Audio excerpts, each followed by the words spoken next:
Welcome to the Awaken Beauty podcast. I am Cassandra, your organic beauty, positive mind management, and clinical hypnotherapist. And I want to ask you a question. How many of you have heard of the saying, your focus creates your reality? Well, here's the hard knock truth. Recognize that your identity of who you are right now and your current reality is probably not who you really are if you were living the life of your vision and of your dreams. And because, and/or I should say, until we wake up to a self-aware life, and that the very things we've been conditioned to turn to break through so we can achieve our dreams and desires, are blocked by our current habits and silent rules that keep you imprisoned from not only building a life you love, but feeling the peace and fulfillment you have access to right now. I know you know the mind chatter well. I'll be happy once I lose the weight, once I make the six figures, once I find my twin flame. So life becomes a constant pursuit of happiness, also hustling and searching on how to fix yourself. Well, today, my new friend, Mr. Rex Sikes, who truly is my brother from another mother, is here to share the like-minded modern day demystifying secrets that I powerfully reveal in my Fountain of You women's group coaching program, and that he, Rex, undeniably lays out in his profound book titled Life on Your Terms, Live the Life You Want. So if you want to grab your magic wand and tap into how you can have, how you've been misled, even lied to, and how to start to erase your old identity, simply trying to keep you safe, then stay tuned in this groundbreaking interview. So let's tap into who Rex is with his brilliance and his background. So after a skydiving accident nearly robbed Rex of his life and caused him to spiral down into negativity for a couple years, Rex locked himself in his apartment for 6 weeks to sort things through and develop the confidence to face the world again, living happily and successfully. During those weeks of deep introspection and meditation, Rex discovered the key for transformation, which he discusses in his book, Life on Your Terms. And Rex is not short of credentials. With 4 decades of experience helping thousands of people transform their minds and their lives as an NLP master hypnotherapist, and his innovations, including his mind design, and he is the founder of IDA seminars. Rex, I could not agree more with the statement, choose to be around people that inspire and motivate you, which brings me to absolute appreciation to welcome you to the Awaken Beauty podcast. Welcome, welcome, my friend. I am so happy. I'm privileged and honored to be here. Thank you for having me, and it's a fabulous opportunity for me to be in your presence and with your viewers' presence. So even though we're remote in terms of Zoom instead of actually sitting in the same room, the energy is very, very good. I really appreciate it. Thank you. Absolutely, my friend. Well, I truly do mean, I feel like you're my brother from another mother. And you and I met on our new addiction, which is a good addiction called Clubhouse. And I am airing into Clubhouse right now. And, it's just been so transformational for me. And with that being said, meeting you. And when I first met you, the words that you were speaking were just so, it felt like they're flowing and merging out of my own voice. And so you have a message and the credentials to really bring out the truth on true transformation. So I'd love to hear a little bit more about, your journey. I love NLP, I'm a clinical hypnotherapist, but even with all of those credentials, really what hit your core that brought you to the evolution of writing your book. And I'd love to kind of just explore these key components of the book that you can bring our guests into on this short time we have today. Well, thank you very much. I wrote Life on Your Terms. I'll show it. This is Life on Your Terms, and it is available at Amazon. And the one of the reasons why I wrote it was I've published other books, and I published the Ultimate NLP Home Study Program and other products and things like that. and for people. But I've always been reluctant to publish books because typically what happens is people read a book like they read a novel. They don't study it. They don't necessarily absorb it, and they actually use it to look for proof of their own, to validate their own beliefs. So Right. people would come into my workshops from all around the world having read stuff or listened to audio programs that I had out, and they would go, "Oh, I know that story," or "I know what he's going to say next," and oh, and when they do that, their mind immediately closes down and they miss the other stuff that's coming in. So I, for years, was willing to put out audio programs because it was the next best thing to being in a live room with somebody. I was more reluctant to put out books because you can't read a book about juggling and juggle, or ride a bike or drive a car. You know, you can read a book and follow a recipe from it, and you can be a better bike rider or a better juggler reading a book. And yes, if you apply the steps, you know, in juggling, I mean, I learned to juggle from a book, but it was because I sat down with the book and then did what they said. So reluctantly, I published books. I'm now a fan of books in that regard, as long as people apply. You know, knowledge isn't power unless it's applied, and so that's the purpose of it. Life on your terms is a journey. I talk about myself just a little bit in the book, both what happened to me when I was younger in my 20s, and how I came to a discovery transformation approach that I had not encountered before, and have taught that now for for 40 years. But also the stories of other people and principles and practices that people can use to start taking and claim back their life and live their life on their terms and create the kind of life that they want. And I always say, create your best life ever. And they can do that using the principles, practices, and the material from the book. So I'm very pleased with it. Yeah. I love it. And, and you talk a lot about, I have my girl dogs. I don't know if you can hear them. Somebody's chewing like a bone behind me or a stick or something, and it's making a lot of. you can't hear him too bad, but Rex and I, before we started the interview, I was telling him I'm on my way to getting a puppy, almost, and it's so worth it. So I love having the dogs included in our informational here.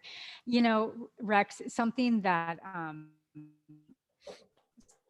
really awakened me, as two professionals that really have our hearts and our mission to really transform lives, is that when you start to learn that the very things that you've always turned to for self-transformation or self-help, the reality is that it's a $13 billion industry and climbing. And why is that? It's the same as the diet industry. There's thousands of diets out there, but people still struggle. And it really comes down to really being able to turn inward.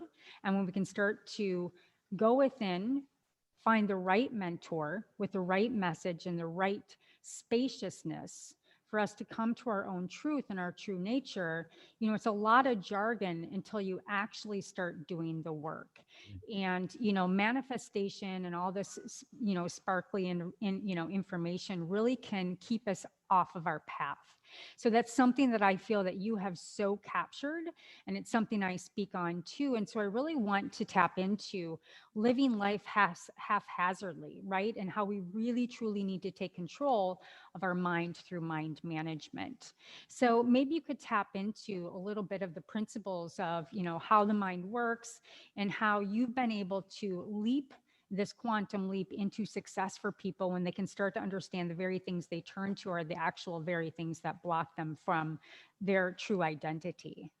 Yeah, not only is the personal development or professional development field a billion-dollar industry, but so is psychology. And if you look at the evolution of the field of psychology, you realize that it's a system set up not unlike our medical system, which is remedial in nature. They're great at fixing bones, but they're not so great at promoting health.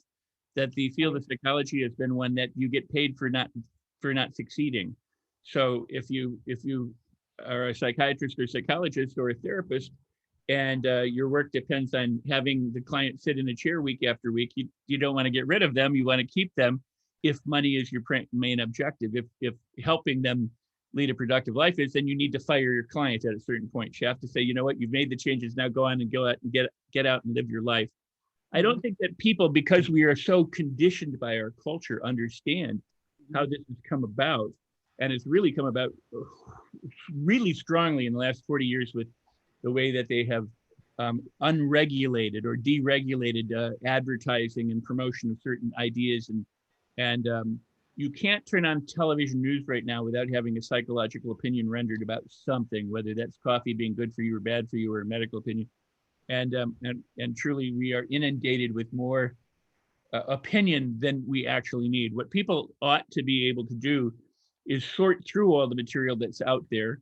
But of course, that takes a legionnaire strength to say, I'm going to vet all the news that comes to me, or all the media messages that come to me that we're bombarded with day in and day out. And so people have grown up, and I discuss it in the book, and I'll talk about it in just a moment. But people grow up conditioned from 0 to 7 in a hypnotic state, from mostly in the theta range, and the child comes in as a clean slate, and maybe with some genetic baggage, but it comes in as a clean slate, and here's this pristine. That's okay, darling. Hi, sweetie. It comes in with this clean slate, and it is then, from the second even in the womb, but from the second it is born, it is inundated with sounds and tones, eventually sights and feelings from everything and everyone around them. And so if the primary caregivers and the friends and the family and the television is playing and the radio and everything are mostly negative messages, or they're afraid, or they're fighting a lot, or they don't know how they're going to make ends meet, the child is absorbing all of this, and it becomes part of the conditioning or the programming of the subconscious mind, which in my opinion is billions of times stronger, more powerful than the conscious mind. So research estimates that at between 95 and literally 99% of everything we do is automatic and habitual. And that 1% of the conscious mind is what allows us to talk and ask questions and direct things. It's kind of like when you drive a car, you learn to drive a car consciously. You had to focus and talk yourself through it, and try and manipulate the steering wheel and the brake and the car and everything at one time. But you made a habit of it after a certain time by correctly repeating these procedures, this process. And then one day it became habit, and you drove off and didn't think about the process of driving. Now you drive mostly unconsciously, but you use your conscious mind to direct it. So you say, I want to go to the store, and you drive, and you use a modicum of conscious mind to drive safely and to be aware of other cars. But the entire driving process is outside of your awareness. That's why you can talk on the phone. God forbid you text. That's why you can have conversations, listen to music or radio, get lost in thought, and still end up at your destination. And as humans, we've done this all of our lives by navigating our way out of the way of buses and things that could harm us, because our subconscious mind is designed to keep us alive. It's designed to keep us alive. And so fear is a beautiful thing. It's a gift to us, because the early humans needed fear to run away from things that would kill them, whether that was other humans, other early humans, or saber-toothed tigers or bears or whatever it might be. Fear is a gift. Pain is a gift. Right. Because if you put your hand on a burner and didn't know it, you just burn your hand off. But because we have nerve sensors, it's like, ow. What's happened for most of us is now we don't. Some still live in urban areas or war-torn areas or in impoverished areas where they are, street level threats. There are real predators out there, whether they're animals or humans, and they live in a state of almost chronic stress and chronic adrenaline. And I mean, people burn out that way, quite frankly. But yeah, I think it's definitely true. The low grade inflammation and the chronic stress is definitely the epidemic of right. Today, right? And sickness and illness. And I love what you're saying is that, I often say how your identity is just a memorized set of patterns and behaviors and old beliefs and traumas that are just trying to protect you. And I love also what you said about fear, and fear is actually one of the earliest experiences of the human mind and body of intuition. And we often forget that fear is just information, right? And what you were saying between the 0 and 8 years old, you literally did carry in fields of information in the somatic body and the somatic field from 7 generations in the past. We've been able to scientifically prove that now. But so what? It's just more information. So we don't come unscathed without going through the human journey, and what your book does and what my program does is it brings you to a point of origin that you actually get to sit on the bottom half of that human journey of the oscillating patterns from the pain and identity that was created and conditioned to you, of taking back living life on your terms, coming to your point of origin and becoming self-aware to the unconscious incompetence, to the conscious competence, where we start to integrate living life on our terms by being able to start thinking differently and to start thinking about our thinking. Absolutely. So I love where you've taken this, and how our environment, the rumination, all of those are just patterns, right? So it can be, for a lot of people, it can be very enraging when they come to this point, but it's the most freeing thing you'll ever realize is that, wow, if I'm just full of conditioned patterns,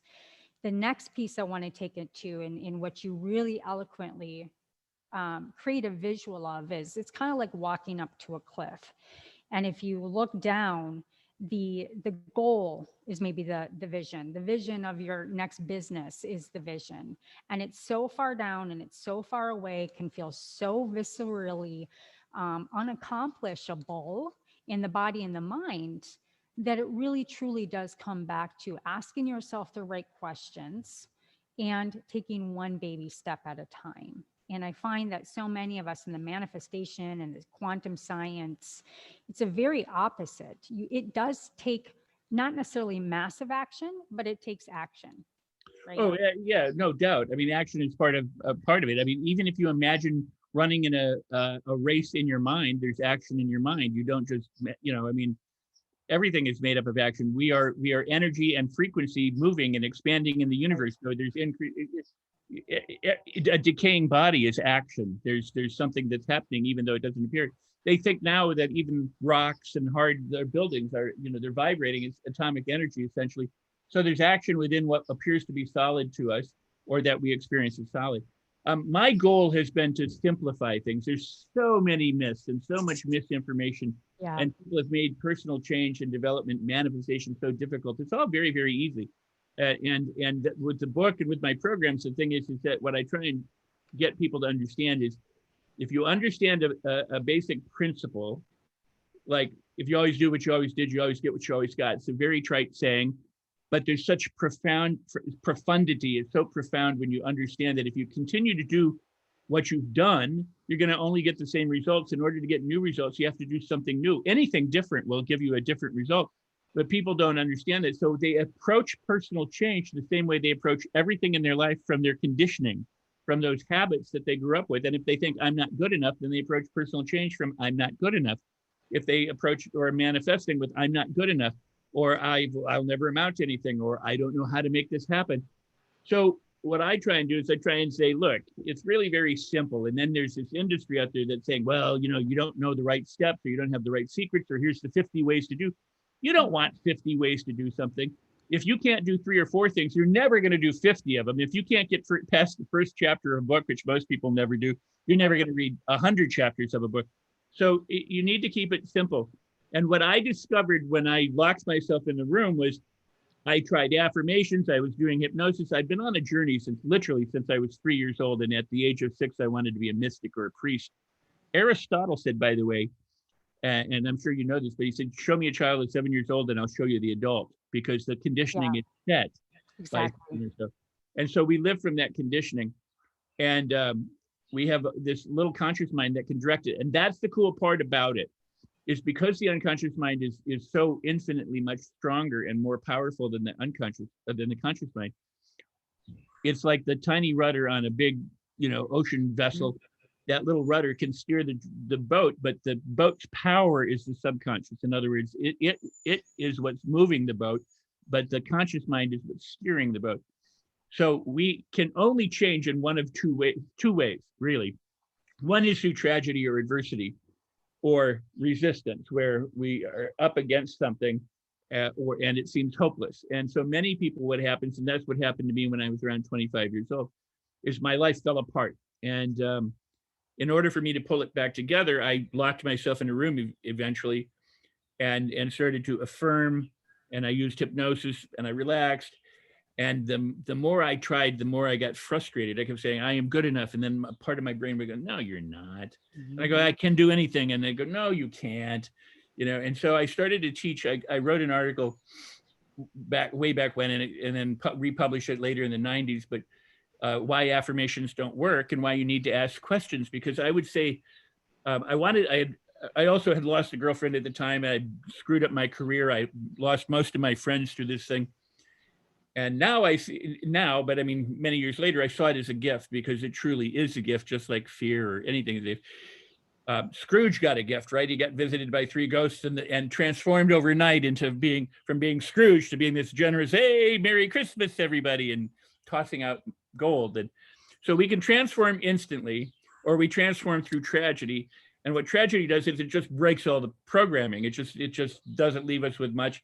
And then we kind of have to rebuild. And if you're really wise and you can understand it while you're going through it, which many people don't, is that it's an opportunity at that moment to begin to put things back together. So I'm sitting in my room and I'm doing all this stuff and I'm going, how long is this going to take?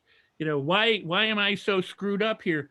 And I realized I was asking these wrong questions. I didn't want to know why I was screwed up. I wanted to know how I could be better. I didn't want to know how long it would take. I wanted to know how soon I could get out of the chair and go back and face my life.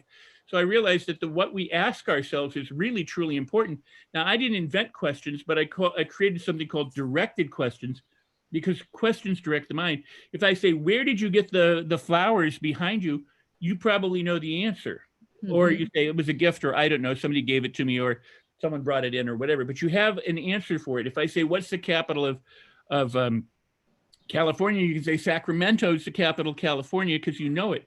What you want to do is ask a question you don't know the answer to, like, how much fun can I have today? You don't know the answer. And what you're using there is what's called transderivational search, which is a fancy name for your brain looks for things when you're not paying attention to it, like the tip of the tongue phenomenon, where you go, what is that person's name? Oh my gosh, where are my keys? Where are my keys? And you look and you look and you can't find them. So you give up. Oh, my keys, or Bob. Bob was the name of that guy. The brain works on it long after you consciously quit. So if you understand this process and you say, in how many different ways am I really wonderful, then your brain will go, oh. But most people use it to say, how come I'm so stupid? How come nothing works out for me? Why am I such a putz? How come I'll never make any money? What's wrong with me? So we're already doing it. Yeah, the automatic mind. Yeah, and I'm trying to teach people just do the opposite of it. Shift it from why am I broken to how come I'm so talented? And if you say, how come I'm so talented? And you go, oh, I don't like that. You can say, well, I'm in the process of learning to be talented. How quickly can I discover that there are things about me that, while maybe not perfect, they're better than I thought they were, because you can inch your way to being, I am outstanding and life is grand. But if you don't feel it up front, you just inch your way. So you can make transformation really fun and enjoyable and delightful. And a lot of people said, no pain, no gain, and you have to take massive action. Well, you don't have to take massive action, except once in a while. If my car is stuck in the mud, I may need to take massive action to get it from the mud with a push. But once it's rolling, I don't have to continue massive action, because the momentum will take care of itself. I only have to guide the car at that point with a minimal amount of effort. If it, so yes, there's power in inertia, right? Yeah. That's also the law of physics is, Exactly. you got to create a catalyst, and with no catalyst, you can't keep it in motion. Right. And, there's some parts where it is true, as long as you have the visualization, and then there's a point where you have to know very, very clearly on who you want to be, where you want to go, what that is visually, all NLP, right, through all sensory systems. But then the magic is between the creation, between that endpoint. And I agree with you, this massive action piece is because that's the very thing that puts the nervous system on high alarm, right? And or we fall into burnout. Massive action is actually not the way. It is actually inspired action, so informed by being in love with the person or the thing that you want to do, just because you love it. Because if you're trying to run from pain or a problem, I can guarantee you will fall flank on the floor at Yeah. some point in time sooner than later. And I also love how you create the question. There's all different modalities, and that's what I love is it can be playful. I do a thought ladder, for women that really want this amazing body. Well, if you feel overweight and you hate your stomach, you're not going to say, oh, I have an amazing 6 packs of abs and blah, blah, blah. Because to your point, the subconscious knows, and it's going to prove to you that you do not. Just look down. But if you can look down at your stomach and say, I'm a size 14 and I have a normal size body. My stomach looks a lot like everybody else's. You fall into that neutral zone, or then you can start to kind of work with, okay, what are the steps that I can start taking towards that audacious body that I so want and visualize, right? So the affirmation, not with an I, not an affirmation, because that is not Yeah, positive but psychology. yeah, I know what you're talking about because Yeah. he uses my very, yeah, go on, sorry. Well, I'm just saying positive psychology and positivity porn is actually now starting to be, and I'm so thankful, very aware for individuals on that self-discovery that it is the very thing that will keep you stuck. So I just love your point on the affirmations Well, because you're directing the subconscious mind to find that for you, whether in the moment or at the long term, because now it has reinformed information to search for. right. I don't use the term affirmation because that was somebody's work that came along in the Yes. later 90s, and I developed my thing in 1980, Right. 81. Right. You So predated. there's an article out there that I discovered that somebody says, well, Sikes did this and it didn't get a lot of attention, and these other guys did this later on.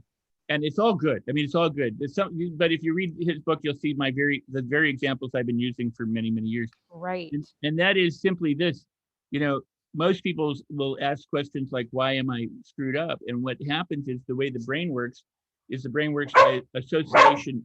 Come here, honey. The brain works by association. And come here, honey. Come here. Yeah, I know. So what that means is once you pose the question, it looks for categories like a cluster of grapes. It finds all sorts of different things. So it's not like, it's that one thing that you did, but there's this example and that example and that example and that example. And the more examples you get of why you suck, the worse you feel because it's creating more bad feelings. But the same thing will happen as if you say, in how many ways am I incredible? What I loved about what you said, and it's truly important, and when I created the Attitude Activator, which puts into work my direct questions and some other principles, it's like I say to people, you can remember stop, drop, and roll, right? That's what you're supposed to do when you come out of a building. Well, my thing was stop, breathe, and shift back in the early 80s, because what you needed to do is like your car, if you drove a standard transmission, but even if you have an automatic transmission, it always goes through neutral in order to go into a different gear. So if you're moving forward and you want to go park, you have to go, back through neutral into park, or forward to neutral into park, or back through neutral into reverse. So there's always a moment in which the car is changing from one direction to the other direction. That's why I say a stop sign is a gift, because it tells you don't have to keep traveling in the same direction. You can stop and then choose whatever direction you want to go in. I love that so much. Let me just repeat that. And I'm gonna memorize this. Sure. Stop, drop, and roll. To stop, breathe, and shift. Because it Right. always goes into neutral to go into a different gear when you are the driving force of your life. That is like, I'm gonna use that Well, for the sure, my friend. point is because we're conditioned, and I haven't even gotten to the second part of conditioning, but the attitude activator attitude is the number one predictor of success in nearly everything, and especially in healing and wellness and health.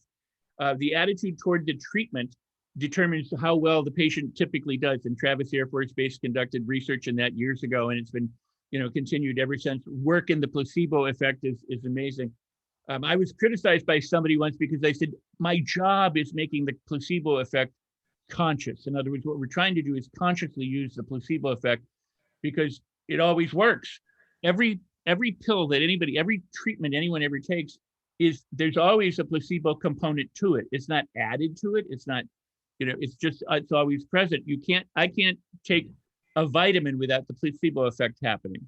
Mhm. Because or the nocebo effect, which says if you believe it's not going to work, it probably won't work. Right. In other words, which is based on did you know the story of Mr. Wright? Yes. Very famous story about how he went back and forth. Yeah. So anyway, with the attitude activator, what I did was I wanted to create a template where you could run anything through it. A lot of people have multiple tapes and or audio programs, and I wanted to do one that was a template because what I wanted people to do was learn the process, not rely on the audio program. I'm not a good businessman in that way because I could have put out hundreds of tapes, but I only wanted to put out one. I'm also lazy in that regard. But I wanted to give people a template that they could use for hundreds of different ways.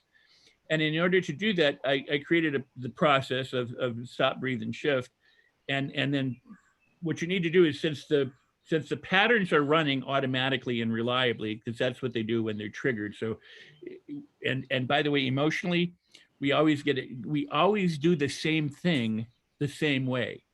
And people don't really understand that. We get mad the same way. We get happy the same way. We get sad the same way.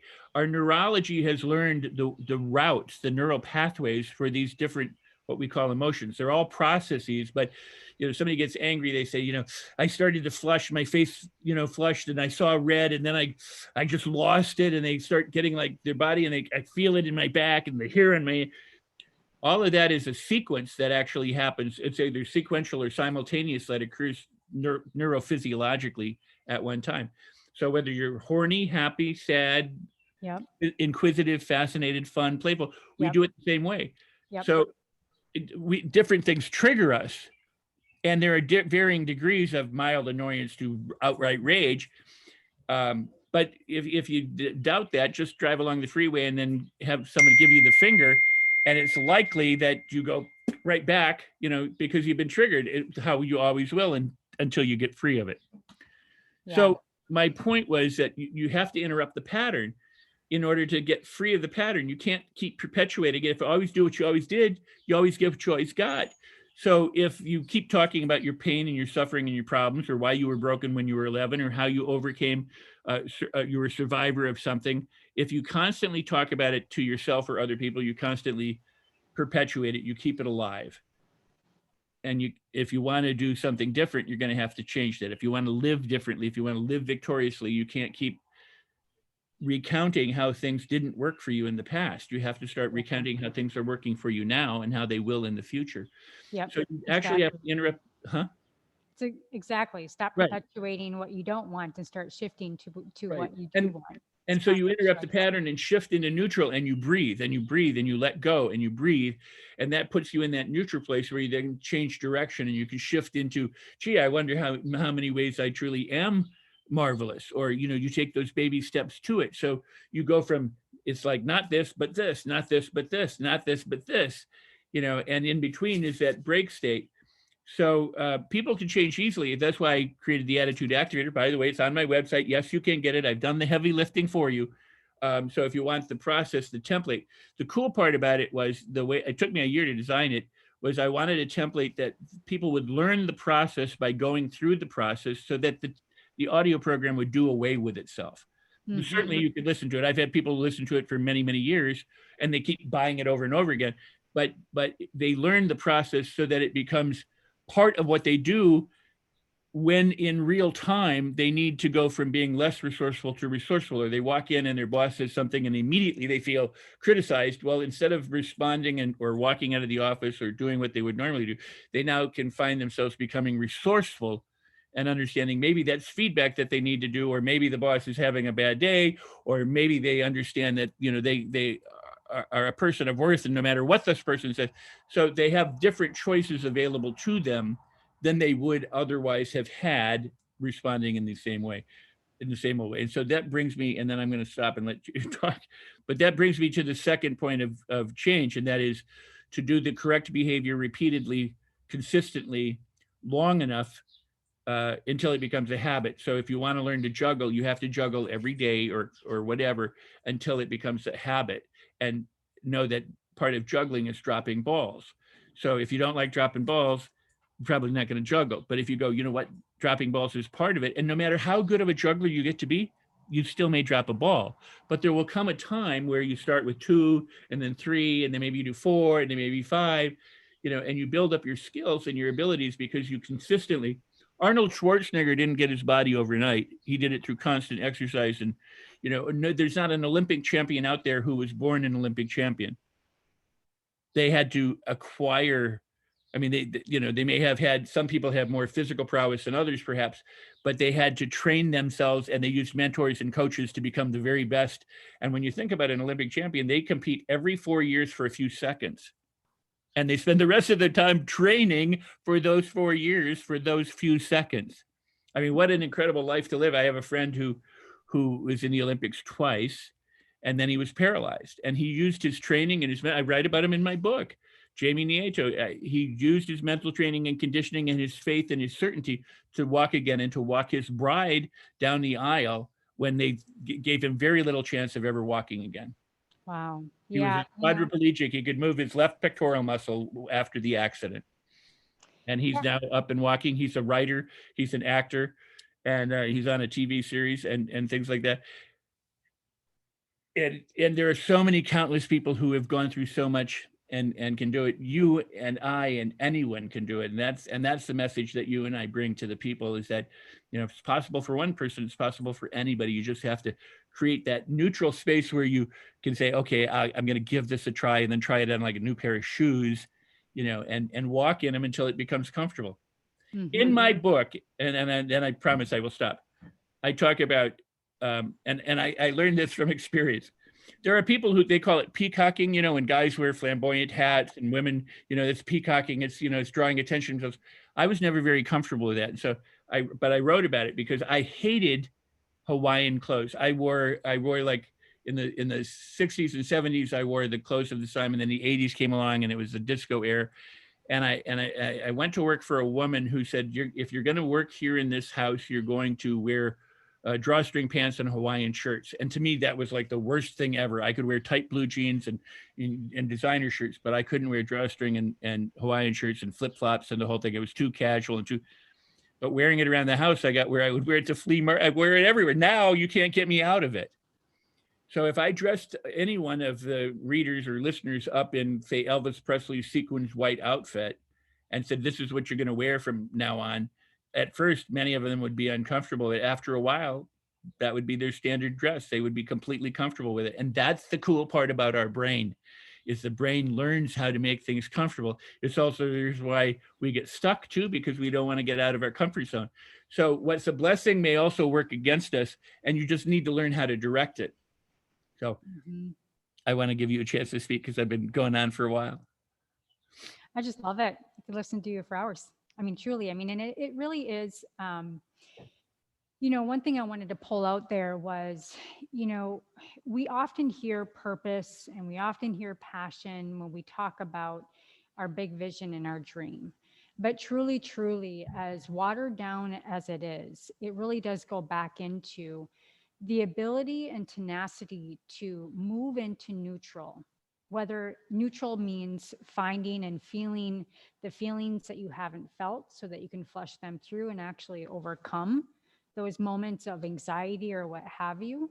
It's that neutrality that is your guide to then overcoming and moving into that new direction. And so I think so often we try to shift gears, right, from one to the other, and those are the very things again that keep us stuck. And so the other piece was the precedence around perseverance, and also going back to passion and your purpose, right? That individual that you shared about that story, early on in his life, he had the discipline to go after his purpose and his passion, in which is reapplied to anything and everything in our life, and the power of identity. Now, a lot of people will say, create your altruism identity of like a Oprah or somebody like that. I'm sorry, but I don't want to be Oprah. I want to be me. And so creating a new identity is getting really, really clear on all the fine-tuned specificities, and then bringing the principle and the presence and the emotion and all of these pieces together to just making all of those small steps, right? I love the piece that you shared about putting on a new pair of shoes. So I'm going to re-reference that too. Go find the sexiest pair of stilettos, try them on, and then walk those babies until they're worn in, and you're standing on stage with your power and presence, with your motivation and your message to change the world.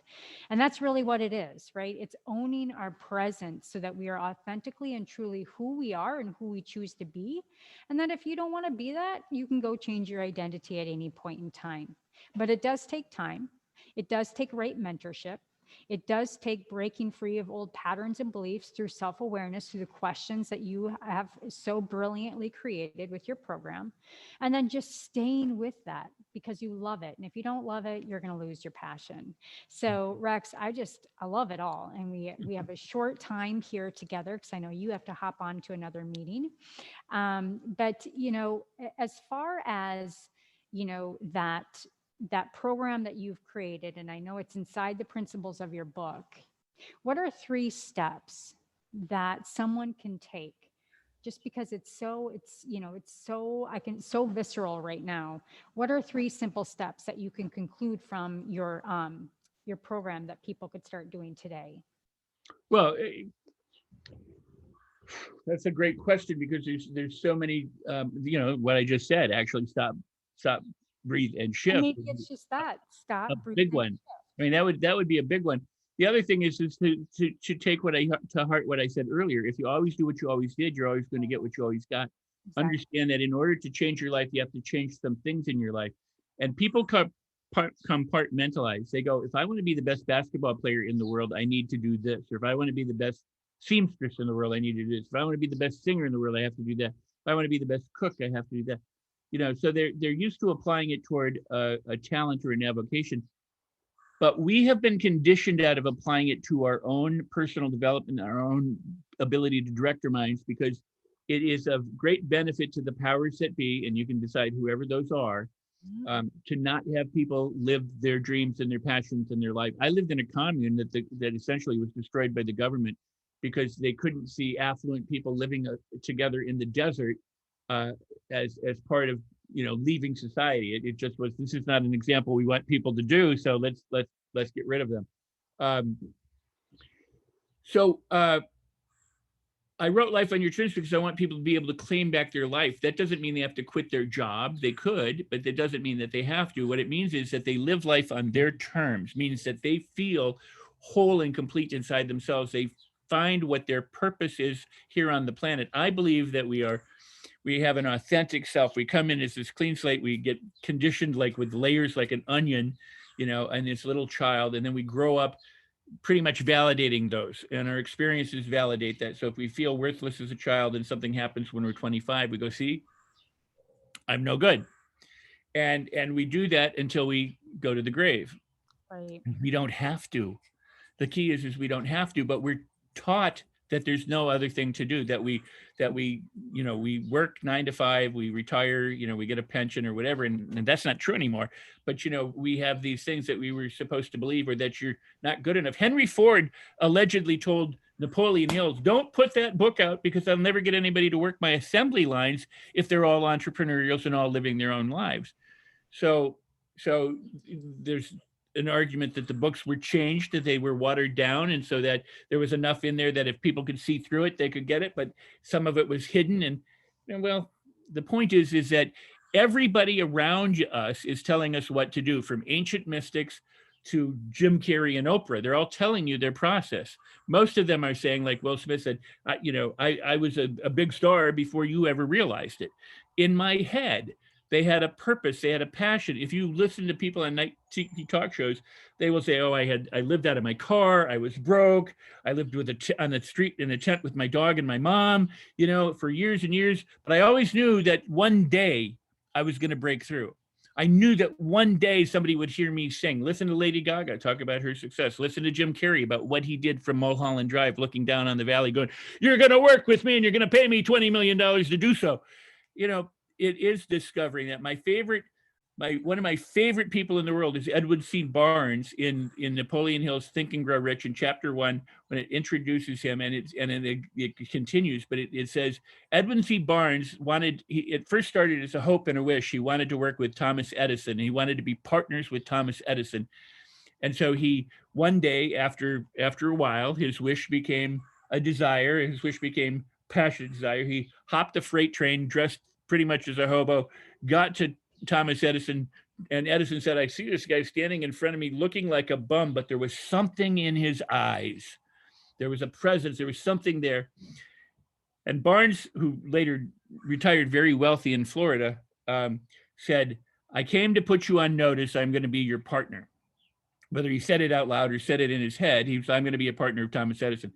Edison said there was something about him. So I gave him a job as a janitor in my company. He cleaned up. And for 5 years, there was no visible outer signs of success. His circumstances, the oak in the side of the acorn was not visible. You didn't see the oak tree at all. Everything that could go wrong would go wrong. Everything that was right was right. He just lived in his head that one day he was a partner of Edison. And Hill writes that every day he continued to make this a burning white hot session, knowing that one day he would be a partner. And then somewhere 5 years later, they had developed a dictaphone that the salespeople couldn't move. And Barnes said, I'll do it. I'll sell it. I'll show you what I can do. Edison gave him a chance. He did sell it. Edison made him a partner, and he died a very wealthy man. But he kept his purpose and his passion alive inside persistently, even when there was no evidence of it. And sadly, here's what our culture does, and I call it the baseball phenomenon. 3 strikes and you're out. If you don't succeed, try, and then what? You try. First you don't succeed, you try and try again, or try again, and then what do? You give up. Yep. And that's conditioned to us. We have instant on TV. We have instant microwave food. We have all this kind of fast stuff. If it's not working, take a pill. We're conditioned to not persist. We're conditioned to not commit and follow through. And so that's why I wrote Life on Your Terms, because if you want to have a success, you need to do what Barnes did. You need to have a hope and a dream that becomes a passion and it becomes a purpose, and you need to then commit to it. You don't have to take massive action. He worked every day as a janitor doing menial work, but he kept it alive in his head. So and Emerson said something to the effect of, imagination and the 5 senses can never be reconciled, because when you look at the world, you're seeing the world, but you can't let the world dictate who you are. You have to live from within, from your purpose. You have to live from the imagination. And that's why I do what I do and why you do what you do. That's why you have your programs. I have Mind Design and how Life on Your Terms and the Attitude Activator, my other programs, because it's about helping people see that they can accomplish their dreams and live the life that they want to live and be fabulously happy and fabulously wealthy and fabulously healthy if they just apply the simple principles. And you can't do it by doing the same old stuff constantly. You have to do the new stuff that's going to get you to where you want to go. In other words, if I want to go to New York and I'm in Chicago, I have to drive the way to New York. I can't drive to California, or I can't drive looking back at California. I have to look at New York and then drive and head there. And then little bit by little bit, I get there, as long as I don't stop along the way. And there may be roads, bridges washed out and detours and everything else that are obstacles. But as long as I keep going, I'll get to New York City. And this is what people need to understand with their dreams. You can't try once or twice or 3 times. And what most people say is, I've tried everything. And you go, did you try this? They go, well, no. And what about this? And they go, no. And you get, what about that? And they go, no. So we are really good at BSing ourselves. Mm-hmm. And that's part of our conditioning. But if you align with your subconscious mind and you put it to work for you and you train it and condition it like Schwarzenegger conditioned his body, or like Barnes conditioned his mind, you can do phenomenal things and incredible things. And I know you've witnessed it and you've helped people do that. And I do too. And I hope that everybody who's watching today will use this, if they haven't already, as a starting place to start making their dreams come true and live life on their terms. I love it so much, Rex. And last question for you. One thing I always ask my guests before we go, what is one thing that you have personally at a soul level awakened to as of late? What have I awakened to as of late? That I'm a walking miracle, that I am my authentic self, that I am source, that I am the creator of the universe. When I was 25, I went, wow, I actually own this planet. And I own Los Angeles, by the way, and all my LA friends get really mad when I say that, because they're like, well, what makes you think? I go, no, I have lots of co-owners, but I own it, meaning this is my power place. This planet is mine. I own the planet. Means I have some care that I need to give to the planet, but I also ought to act like I own it. It doesn't mean I walk through people's yards or I go in their living rooms and sit down because I own the planet. It means that I belong here for as long as I belong here. I own my house. If somebody came and said, get out of your house, you don't belong here. I go, no, I do. I own it. So I own the planet. I own who I am. All the problems, all the difficulties, all the good things, all the stuff.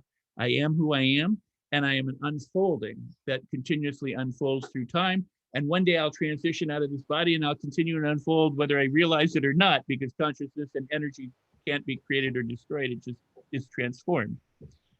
So true. So true. Well, Rex, thank you so much for your time today on the Awaken Beauty podcast. It truly has been an honor. It's been great. I'm sure we will see each other in other streams, whether in Clubhouse or what have you. But I definitely am going to put all the show notes for your book and your websites so that every individual can go ahead and head on over there to purchase your book, Life on Your Terms, Create the Life You Want, with Rex Sikes. And Rex, thank you so much. Yeah, may I add one thing? I hate to do that while you're closing. I really apologize. But my website is my name, rexsikes.com. And there is a free gift if people want to go and claim it. And it is a 22-minute audio on your biggest problem and what to do about it. Awesome. So rexsikes.com. The book they can get from Amazon, but while they're at my website, they can subscribe to a newsletter, or they can look over my programs and products and things like that and find one that speaks to them or their heart and go from there. So I really appreciate you doing that. And I apologize for stepping in at closing here. No, that's wonderful. Resources is what we want, right? And then we're in Clubhouse, so they should look at profiles too, right? And get on Instagram and Twitter and all that kind of stuff. So that's very cool. Yeah. Yep, absolutely. So awesome. Well, I will go ahead and I will put a polish on this interview. We were live in Facebook. So hello, everyone in Facebook. Oh, wow. Okay. And I appreciate you so much, my friend. Can't wait to get to spend more time with my brother from another mother. Oh my God, yes. Yeah. No, I really enjoyed this. Thank you so much for the opportunity, and you rock. You do such great work and such great service. And I see you in other rooms, and I listen and I learn and I love it. Thank you. Sweetheart, and likewise. So for all of you joining us today, told you you're in for some brilliance and that you absolutely have full control of your life, and you can stop, breathe, and shift with Rex Sikes. So with that said, thank you so much for listening to the Awaken Beauty podcast today. And until next time, stay sane, get sleep, and bring your sexy back. Thanks so much.